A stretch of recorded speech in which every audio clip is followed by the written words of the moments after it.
جی تو اپوزیشن جماعتیں جن میں اگر ہم پاکستان ڈیموکریٹک موومنٹ کی بات کریں تو ہم دیکھ رہے ہیں کہ کافی زیادہ ایکٹیو ہو گئی ہیں. وہ اس وجہ سے کیونکہ مہنگائی بڑھ گئی ہے تو ان کے پاس ایک سٹانس آ گیا کہ وہ حکومت مخالف مظاہرے ہیں وہ کر سکیں. اور سمہا ان کو یہ بھی ہے کیونکہ پہلے کہیں نہ کہیں ہستی ہم نے بھی دیکھا ہے کہ جب پی ڈی ایم کے جو مظاہرے ہو رہے تھے وہ جو تحریک تھی وہ ٹھنڈی پڑتی چلی گئی, لیکن اب جب مہنگائی اتنی بڑھ گئی ہے تو وہ ان کی تحریک پھر کہیں نہ کہیں ریلیونٹ ہوگی اور ان کو ہے کہ اب عوام ان کا ساتھ دے گی. تو کل انہوں نے اس کی شروعات کر دی ہے. ریلیونس اس لیے بھی ہے کہ اب الیکشنز میں ٹائم آہستہ آہستہ انتخابی سال جو ہے وہ قریب آتا جا رہا ہے, اور ظاہر ہے کہ قبل از وقت الیکشن کی باتیں تو بہت کی جاتی ہیں, لیکن لگتا یہی ہے کہ یہ حکومت اپنی مدت پوری کرے گی, جو کہ بڑی انٹرسٹنگ اور اچھی بات ہے کہ پاکستان میں یہ روایات کم ملتی ہیں کہ جمہوری حکومتوں نے اپنے ادوار پورے کیے ہوں. تو اس بار بھی ایسا ہوتا دکھائی دے رہا ہے وچ از گڈ, اور جمہوریت کا تسلسل جاری رہتا ہے تو عوام تک اس کے خبرات پہنچتے ہیں نارملی, اور کہا یہ جاتا ہے کہ اسی وجہ سے چیزیں بہتر ہوتی ہیں. لیکن اب ہم دیکھ رہے ہیں ابھی تک ہمیں ایسا دکھائی نہیں دے رہا, اور مہنگائی کی صورت میں جو جن ہے وہ بے قابو ہو چکا ہے. کموڈیٹی پرائسز آسمان سے باتیں کر رہی ہیں, اور کہا یہ جاتا ہے کہ یہ سب کچھ اس لیے ہو رہا ہے کیونکہ بیرون ملک میں بھی یہی صورتحال. اچھا, جو مہنگائی ہے نا, جس حوالے سے ہم نے دیکھا ہے کہ کل سے پی ڈی ایم نے اپنی تحریک کا باقاعدہ آغاز بھی کر دیا ہے. تو کل راولپنڈی میں جے یو آئی مسلم لیگ نون کے رہنماؤں اور کارکنوں نے مری روڈ پر میدان سجایا. نون لیگ نے اب جمعے کو یعنی کہ کل کے روز لاہور میں ایک بڑے مظاہرے کا اعلان بھی کیا ہے, جس میں صدر مسلم لیگ نون شہباز شریف کہتے ہیں کہ آج سے پہلے کسی حکمران نے عوام کو بیار و مددگار نہیں چھوڑا, جبکہ حمزہ شہباز بولے کہ مہنگائی کے خلاف فیصلہ اب سڑکوں اور چوراہوں پر ہوگا. کیا کہنا تھا ان دونوں کا, آپ کو سنواتے ہیں. پہلے عوام کی آواز کے ساتھ آواز ملائیں گے, کندھے کے ساتھ کندھا ملائیں گے, اور اب یہ فیصلہ سڑکوں پہ ہوگا, چوراہوں پہ ہوگا. احتساب کا بیانیہ وہ بھی آج زمین میں دفن ہو چکا ہے, اور اب ان کے پاس جھوٹ کے علاوہ, شرمندگی کے علاوہ, ندامت کے علاوہ کچھ نہیں ہے. نیب کا جو آرڈیننس فیکٹری لگائی ہوئی ہے ایوان صدر میں, یہ صرف اپنے آپ کو عمران نیازی این آر او دینا چاہتا ہے, اپنی اے ٹی ایمز کو این آر او دینا چاہتا ہے. دوسری جانب وزیر اعظم کے زیر صدارت پی ٹی آئی کی بیٹھک لگی, اور اس میں فیصلہ کیا گیا کہ یوٹیلیٹی سٹورز کے ذریعے ٹارگیٹڈ سبسڈی دی جائے گی. مہنگائی کم کرنے کے لیے ضلعی سطح پر کمیٹیاں تشکیل دی جائیں گی, اور وزیر اعظم نے کم آمدن والے افراد کو پیٹرول پر سبسڈی دینے کے لیے پلان بنانے کی ہدایت بھی کی ہے. بالکل جی, اور اس کے ساتھ ساتھ گورنر سندھ عمران اسماعیل اب یہ کہتے ہیں کہ ایک ہفتے میں مہنگائی کم ہوتی ہوئی نظر بھی آئے گی. ان کا بیان بھی آپ کو سنواتے ہیں. لیول سے نیچے رہ رہے ہیں ان کو بہت بڑی سہولت دینے کا پروگرام بنایا جا رہا ہے. پیٹرول کی قیمتوں کے اوپر بھی وزیر اعظم صاحب اسکیم بنا رہے ہیں. پیٹرول سبسڈائز ریٹ پر لوگوں کو مل سکے گا, خاص طور سے ہمارے موٹر سائیکل اور رکشہ والوں کو. وزیر اعظم نے وفاقی وزراء کو ہدایت کی ہے کہ مختلف شہروں کا دورہ کریں, عوام سے ملیں, حقیقی مسائل وزیر اعظم تک پہنچانے کا کام کریں. سندھ میں اس وقت پورے پاکستان میں سب سے زیادہ مہنگائی ہے. سندھ حکومت نے کلیم کیا ہے کہ انہوں نے گندم ریلیز کی ہے, اس کے باوجود آٹے کی قیمت نیچے نہیں آ رہی. سندھ کے لیے جو سب سے جامع پلان بنایا گیا ہے وہ یہ ہے کہ انچلی بار حکومت سندھ میں پی ٹی آئی کی ہو. شیخ رشید احمد صاحب جو کہ وزیر داخلہ ہیں, انہوں نے اپوزیشن کو سخت پیغام دے دیا ہے اور کہا ہے کہ فساد کی صورت میں اپنے لیے سیاسی گڑھا کھود دے گی. مجھے خوشی ہے کہ انہوں نے میرے شہر سے انتخاب کیا. یہ کریں گے 1-1.5 مہینہ الیکشن تک بات لے جانا چاہتے ہیں. آئین اور قانون کی پاسداری کی جائے گی. اگر وہ آئین اور قانون کو ہاتھ میں نہیں لیں گے تو ان کو کوئی ہاتھ میں نہیں لے گا. الیکشن کے پہلے اگر کوئی یہ دنگا فساد کریں گے اپنے لیے برا کریں گے, یہ اپنے لیے سیاسی گڑھا کھودیں گے. الیکشن جب آئے گا 22 مہینوں بعد یا 20 مہینوں بعد ایک نئی الائنمنٹ ہوگی. تو اپوزیشن کی تیاریاں تو آپ کے سامنے ہیں. کل راولپنڈی اور کل اب جو آنے والا کل ہے اس میں وہ لاہور میں بڑا مظاہرہ کرنے جائیں گے. تو حکومت کی کیا پالیسی ہے, کیا حکمت عملی, اس حوالے سے بات کریں گے. ہمارے ساتھ موجود ہیں پاکستان تحریک انصاف کے رہنما عالیہ حمزہ, ان کو شامل گفتگو کریں گے. بہت شکریہ عالیہ صاحبہ آپ کا کہ آپ نے باخبر سویرا میں ہمیں وقت دیا.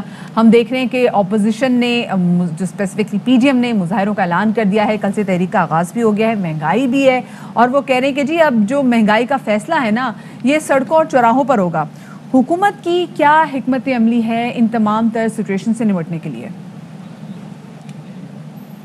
سب سے پہلے تو میں اپوزیشن کی اس چیز کا خیر مقدم کرتی ہوں کہ ایٹ لیسٹ انہیں عوام کے مسائل کی فکر تو ہوئی. اور ویسے یہ وہی اپوزیشن ہے کہ جو پیٹرول کے اوپر ہم سے ڈبل سیلز ٹیکس اور لیوی لیا کرتی تھی, اور آج شاید خاقان ٹی وی پروگرام میں بیٹھ کر کہہ رہی ہے کہ اگر حکومتیں ٹیکسز اور لیوی پیٹرول کے اوپر کم کر دی ہیں تو اپنے ٹیکس کا ٹارگٹ کیسے پورا کرے گی. یہ وہی لوگ ہیں جو مہنگائی کے خلاف جو ہے, جو خود سے گنے جو شوگر کین والوں کو تو ان کو پوری قیمت ادا نہیں کرتے تھے, یا آج تک انہوں نے کبھی گندم کے کاشتکار کو پوری پرائس ادا نہیں کی تھی. یہ کون سے لوگ ہیں؟ یہ وہی اپوزیشن ہے جو نے عوام کا لوٹ مار کر کے, منی لانڈرنگ کر کے, کرپشن کر کے سارا لوٹ کے پیسہ باہر لے گئے.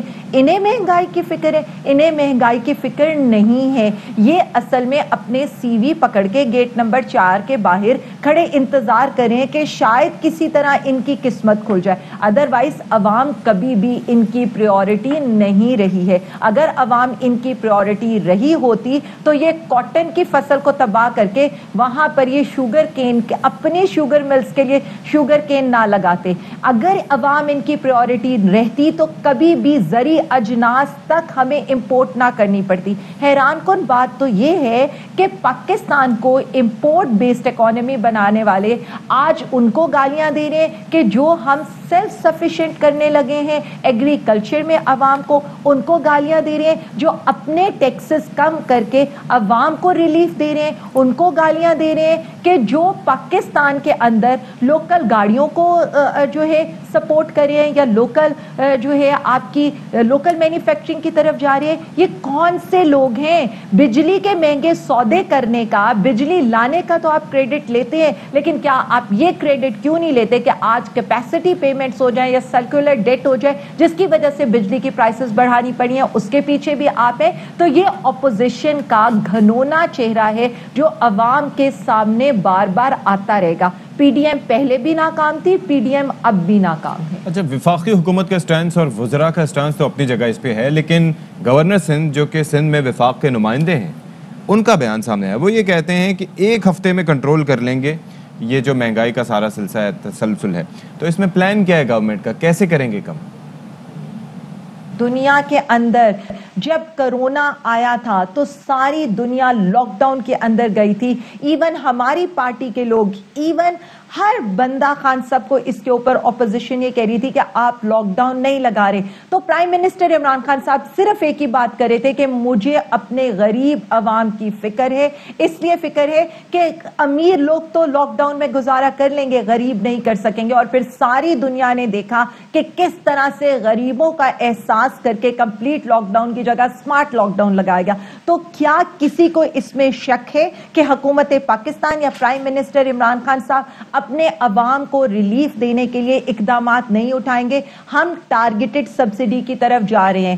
2 کروڑ گھرانوں کو ہم ٹارگیٹڈ سبسڈی یعنی جو بیسک نیسیسٹیز ہیں, یعنی ونس اگین ہم جو انٹرنیشنل انفلیشن ہے اس سے اپنے عوام کو بچانے کی کوشش کر رہے ہیں, کیونکہ یہ ایک گلوبل ایشو ہے. جس طرح کرونا ایک گلوبل ایشو تھا, ہم گھی کے اوپر اپنے ٹیکسز کم کر رہے ہیں, ہم آٹے کے اوپر ہم جو ہے ہم یہ کوشش کر رہے ہیں کہ آٹا میکسیمم ہم ریلیز کریں. سپلائی اینڈ ڈیمانڈ کی پرائسز جو ہے کے لحاظ سے ہم پرائسز کنٹرول کریں. جب سندھ کے اندر 1500 ہے, اس وقت بھی 1100 ہے پنجاب کے اندر, اور ہم فردر یہ چاہ رہے ہیں کہ یہ جو ہے یہ کم ہو کر 55 کا kg ملے. اسی طرح شوگر کے اوپر ہم شوگر کی پرائسز, کیونکہ شوگر کین کی ہماری بمپر کراپ ہوئی ہے اور شوگر کین کی کرشنگ سٹارٹ ہوئی ہے, تو انشاءاللہ چینی کے اندر ریلیف ملے گا عوام کے لیے. جو بھی ان کو ریلیف دینے کے لیے یہ بڑی اچھی بات آپ عالیہ کر رہی ہیں کہ آپ لوگ ٹارگیٹڈ سبسڈی دینے جا رہے ہیں, لیکن یہ بتائیے گا کہ ہم جب بھی دیکھتے ہیں مہنگائی بڑھ جاتی ہے, کسی بھی چیز کی قیمت بڑھتی ہے, تو جو منافع خور ہیں نا وہ بہت زیادہ ایکٹیو ہو جاتے ہیں, اور منافع خوروں کو کنٹرول کرنا کسی بڑے چیلنج سے کم نہیں ہے. تو حکومت کی اس حوالے سے پھر کیا اسٹریٹجی ہوگی, ان کو کنٹرول کیسے کرنا ہے, اور کیا صوبوں سے بھی اس حوالے سے آپ کی بات چیت ہوگی یا ہوئی ہے ابھی تک؟ دس از دا بیسٹ پوائنٹ. میرا یہ خیال ہے کہ یہ وہ چیز ہے جو حکومت کے کنٹرول میں اور حکومت کو بالکل کرنی چاہیے, اور ہم یہ کرنے کے لیے کمیٹڈ ہیں. اس کا واحد حل جو ہے وہ پرائس کنٹرول کمیٹیز ہیں, اور ہم پرائس کنٹرول کمیٹیز ہر جگہ ایکٹیو کر رہے ہیں. بالکل ٹھیک ہے، بیکاز یہ بیسیکلی کام ہے ڈسٹرکٹ ایڈمنسٹریشن کا، اور یہی میں بتانا چاہ رہی ہوں کہ پنجاب میں پھر بھی ڈسٹرکٹ ایڈمنسٹریشن کے کنٹرول میں چیزیں ہیں. ادروائز اگر ہم سندھ کے اندر دیکھیں تو جو حکومت کا ریٹ ہے اور جو بک رہا ہے اس کے اندر بہت زیادہ ڈفرینس ہے. تو ہم ہمارے جتنے بھی صوبوں میں ہماری حکومت ہے، ہم بالکل اپنی ڈسٹرکٹ ایڈمنسٹریشن کو، پرائس کنٹرول کمیٹیز کو ایکٹیو کرنے لگے ہیں، اور ہم جتنے بھی ذخیرہ اندوز ہیں ہم ان کے اگینسٹ ایکشن اٹھانے لگے ہیں. اور جس طرح سے آپ نے ابھی ریسنٹلی دیکھا ہے کہ سندھ کے اندر منصور وسان صاحب کی فیکٹری کے اندر سے کئی ٹن چینی کے بیگز ملے ہیں، اسی طرح سے ہم آل اوور دا پاکستان ذخیرہ اندوزوں کے اگینسٹ جانے لگے ہیں، اور جو بیسک نیسیسٹیز ہیں وہ عوام کو سستی قیمت کے اوپر پرووائڈ کرنے کے لیے کمیٹڈ. ٹھیک ہے، بہت شکریہ عالیہ حمزہ، آپ اپنی رائے کا اظہار کر رہی تھی تحریک انصاف کی جانب سے.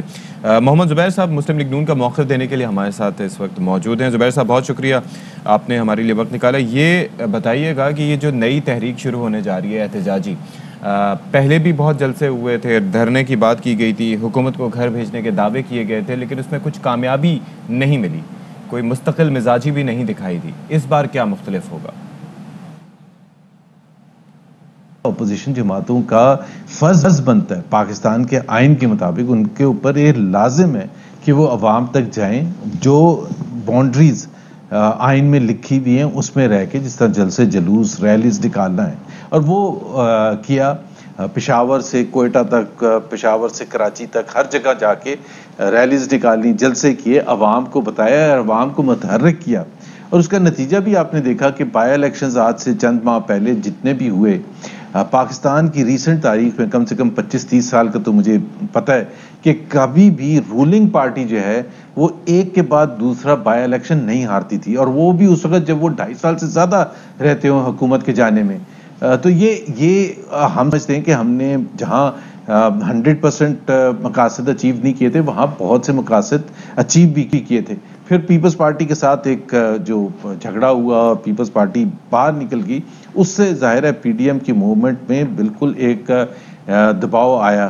اب اس کا دوبارہ سے شروعات کی جا رہی ہے. دوبارہ سے شروعات کرنے کا مقصد یہی ہے کہ اس وقت ہر گھر میں، ہر شخص، ہر محلے میں، پورے پاکستان میں مہنگائی سے تنگ آیا ہوا ہے، بے روزگاری سے تنگ آیا ہوا ہے، غربت سے تنگ آیا ہوا ہے.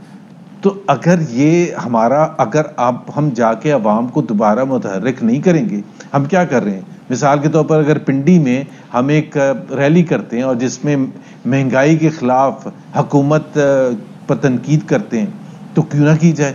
تو یہ بالکل ہمارا فرض ہے اور ہم کریں گے، اور پی ٹی ایم اسی طرح سے آگے چلے گا. اچھا، اسی وجہ سے وزیر اعظم عمران خان نے بھی کہا ہے کہ وہ افراد جن کا تعلق لو آمدنی کے طبقے سے ہے ان کے لیے یہ ٹارگیٹڈ سبسڈی پلان کر رہے ہیں اور جلدی ٹارگیٹڈ سبسڈی اناؤنس بھی کر دیں گے. ساتھ میں ہم دیکھ رہے ہیں کہ گورنر سے عمران اسماعیل صاحب بھی کافی زیادہ پر امید نظر آ رہے ہیں، اور انہوں نے تو اسٹیٹمنٹ بھی دی ہے کہ ود ان اے ویک مہنگائی آپ کم ہوتے ہوئے دیکھیں گے. سو آپ کو بھی کوئی ایسے آثار نظر آ رہے ہیں؟ سبسڈی سے مسئلہ اگر حل ہوتا تو ساری دنیا کرتی. اور یہ دوسری بات یہ ہے کہ یہ ناکامی اور اعتراف ہے حکومت کا کہ ہم کنٹرول نہیں کر سکتے پرائسز. پہلے سال سے ہی کہہ رہے ہیں بس ابھی کنٹرول کرتے ہیں، ابھی ہم مافیا کو پکڑنے جا رہے ہیں، ابھی ایک جوڈیشل کمیشن بنا دیا، ابھی ایک کمیٹی بنا دی ہے، ابھی اس کا فیصلہ آ جائے گا، FIR ہم نے رجسٹر کر لیے. پرائسز ایسے نہیں کنٹرول ہوتی. اگر وزیر اعظم صاحب آ کے ایک دن ٹی وی پر یہ کہتے ہیں کہ گندم کی پرائس اس لیے بڑھ گئی کیونکہ ہم نے ٹائم پر اس کو امپورٹ نہیں کیا تھا، تو یہی تو بات ہوتی ہے کہ ٹائم پر فیصلے کرنے ہوتے ہیں. اگر آپ ٹائم پر فیصلے نہیں کریں گے، مثال کے طور پر اگر چینی کی ایکسپورٹ آپ نے الاؤ کر دی تھی، چلے آپ نے الاؤ کر دی اپنے منطق میں الاؤ، جب شارٹیجز ہو گئی تھی تو اس ایکسپورٹ کو بند کر دیتے. لیکن آپ نے 6 مہینے زیادہ لے کے چلتے رہے، 1.5 سال تک ایکسپورٹ جاری رہی. تو نتیجہ کیا ہوا؟ 55 روپے سے چینی کی قیمت پہنچ گئی 110 روپے، اور آج تک اس سے نیچے نہیں گری ہے، بڑھتی ہی جا رہی ہے. اور اوپر سے جو تھوڑا بہت اگر بچا تھا، جو کمی رہ گئی تھی، وہ آپ نے پچھلے 4 مہینے میں تقریباً 25 روپے ایکسچینج ریٹ روپے کی قدر گرا دی ہے، 150 سے لے کے 175 تک پہنچ گیا. تو اس کا بھی تو نتیجہ یہی نکلے گا کہ جب آپ کہتے ہیں انٹرنیشنل آئل پرائسز، تو انٹرنیشنل آئل پرائسز تو انڈیا میں بھی اتنی مہنگی ہیں، بنگلہ دیش میں بھی اتنی مہنگی ہیں. وہاں کیوں افراد زر کم ہیں؟ وہاں کیوں مہنگائی کم ہے؟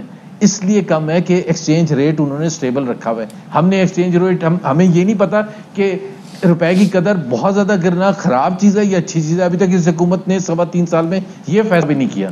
ایک اور مسئلہ یہ بھی ہے کہ اپوزیشن پہلے متحد تھی لیکن اب تقسیم ہے. پیپلز پارٹی کی بات کر لیں تو وہ پی ڈی ایم سے الگ ہو کر مظاہرے کر رہی ہے, تو اس بارے میں کوئی مشترکہ حکمت عملی کے لیے کوئی بات چیت متوقع ہے؟ میرا خیال ہے پولیٹکس میں کبھی بھی کوئی بھی چیز پاسبل ہوتی ہے, اور اگر تمام سیاسی اپوزیشن جماعتیں ساتھ مل کے تحریک چلاتی ہیں مہنگائی کے خلاف, تو ظاہر ہے اس میں زیادہ وزن ہوگا, زیادہ جان ہوگی. Peoples Party P D M سے باہر چلی گئی تھی, ظاہر ہے ہم چاہتے تھے کہ پی ڈی ایم میں رہے اور ساتھ ہی لائے عمل شامل رہے.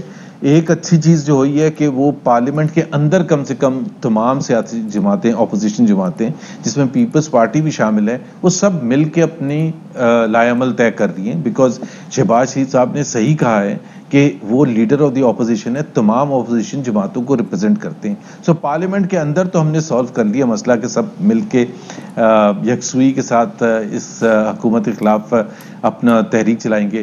پارلیمنٹ سے باہر بالکل کوشش ہوگی, لیکن پیپلز پارٹی الگ سے بھی کرتی تو اس کی بڑی جان ہوگی, اس میں بڑا وزن ہوگا. اچھا, آپ سے پوچھنا چاہیں گے جو پہلے پی ڈی ایم کے جتنے بھی جلسے ہوئے اس میں ہم نے سم ہاؤ شہباز شریف صاحب اور مریم نواز کو ایک ساتھ سٹیج پہ نہیں دیکھا. سو اب جو پی ڈی ایم کی تحریک نے ایک بار پھر سے زور پکڑا ہے, آپ لوگوں نے پھر سے شروع کیے ہیں اپنے تحریک, اس میں ہم مریم نواز اور شہباز شریف صاحب کو کیا ایک ساتھ ایک سٹیج پہ دیکھیں گے؟ یہ پتہ نہیں, میں تو کیا کہوں گا, گھسا پٹا سوال ہو چکا ہے ابھی تک کہ مریم نواز اور شہباز شریف ایک ساتھ نظر آئیں گے. بہت سی جگہ نظر بھی آتے ہیں, لیکن آپ کا سوال بالکل بنتا ہے کہ جلسوں میں یا ریلیز میں یا یہ جو تحریک چل رہی ہے اس میں ایک ساتھ نظر آئیں گے. ہو سکتا ہے ایک ساتھ نظر آئیں, لیکن دیکھیں جب بہت بڑی پولیٹیکل پارٹی ہوتی ہے نا, جس طرح پی ایم ایل این ہے, تو اس میں لیڈرشپ کی یہی ایک کوالٹی ہوتی ہے کہ کوئی ایک انفرادی شخص پر ڈپینڈ نہیں کرتا پارٹی کہ جی مریم نواز اگر نہیں آئیں گی تو کچھ ہو ہی نہیں سکتا. تو جہاں مریم نواز کو جانے کی ضرورت ہوتی ہے, اور ان کے اپنا سٹرینتھ ہے, مریم نواز کی سٹرینتھ یہ ہے کہ وہ عوام میں بہت مقبول ہے اور وہ جان ڈال دیتی ہیں, جہاں بھی جاتی ہیں عوام بھرپور انداز میں رسپونڈ کرتے ہیں. شہباز شریف کے اپنے سٹرینتھس ہیں, وہ سب سے اچھے ایڈمنسٹریٹر پاکستان کی تاریخ میں رہے ہیں, انہوں نے ڈیلیور کیا ہے. 10 سال وہ چیف منسٹر پنجاب کے رہے, تو پورے دنیا مانتی ہے کہ پنجاب میں کس طرح سے کام ہوتا ہے. آج بھی آپ کراچی اور لاہور کا موازنہ کر کے دیکھ لیں تو ڈفرنس کس کی وجہ سے, تو شہباز شریف کی. سو اپنی اپنی سٹرینتھ ہوتی ہے, اور دونوں اپنی اپنی جگہ فیصلہ سازی میں, شہباز شریف ظاہر ہے صدر ہیں پارٹی کے, وہ فیصلہ سازی میں انوالو ہوتے ہیں سب سے بھرپور انداز میں. سو یہ ہماری فکر ہے, باقی لوگوں کو کنسرن نہیں ہونا چاہیے. یہ لوگوں کو اس لیے فکر ہے کہ آپ کا ووٹر کنفیوز ہو گیا نا کہ بھی کرنا کیا, کیونکہ ایک کہتے ہیں کام کو عزت دو, ایک کہتے ہیں ووٹ کو عزت دو, اور ہم نے دیکھا کہ کنٹونمنٹ کے الیکشنز میں یہ 2 نعرے جو سامنے آئے. بہت شکریہ جی, محمد زبیر صاحب ہمارے ساتھ موجود تھے. لیکن ہوتا ہے ستیش, جب آپ کسی ایک پرٹیکولر پارٹی کو سپورٹ کرتے ہیں اور آپ دیکھتے ہیں کہ پارٹی کے جو 2 بڑے ہیں وہ آپس میں آپ کو ایک سٹیج پہ نظر ہی نہیں آ رہے, تو پھر آپ کو خود سمجھ میں نہیں آ رہا تھا کہ بھائی کیا مسئلہ کیا چل رہا ہے. دوسرا یہ کہ سٹیج پہ بیٹھے ہوئے بھی باڈی لینگویج لوگ دیکھتے ہیں, ایک ایک چیز دیکھتے ہیں. ہاں, تو آج کل تو ڈیجیٹل ایج ہے اور اس کے اندر یہ ساری چیزیں بڑی میٹر کرتی ہیں. ایک چیز نوٹ ہوتی ہے, ایک ایک چیز میٹر کر رہی ہوتی ہے, اور جتنا میرے خیال سے سٹیج پہ ساتھ نظر آئیں گے اتنا ہی اسٹرانگ میسج آئے گا. اور ایک میسج ڈیوائڈ, ہاں ابھی میسج تھوڑا ڈیوائڈڈ بھی جا رہا ہے. تو اس لیے کیا کرے جی, سوال چاہے گھسا پٹا ہو, سوال پوچھنا کافی زیادہ ضروری ہے, کیونکہ اسی پہ سوال سے آگے کئی جوابات بھی مل جاتے ہیں.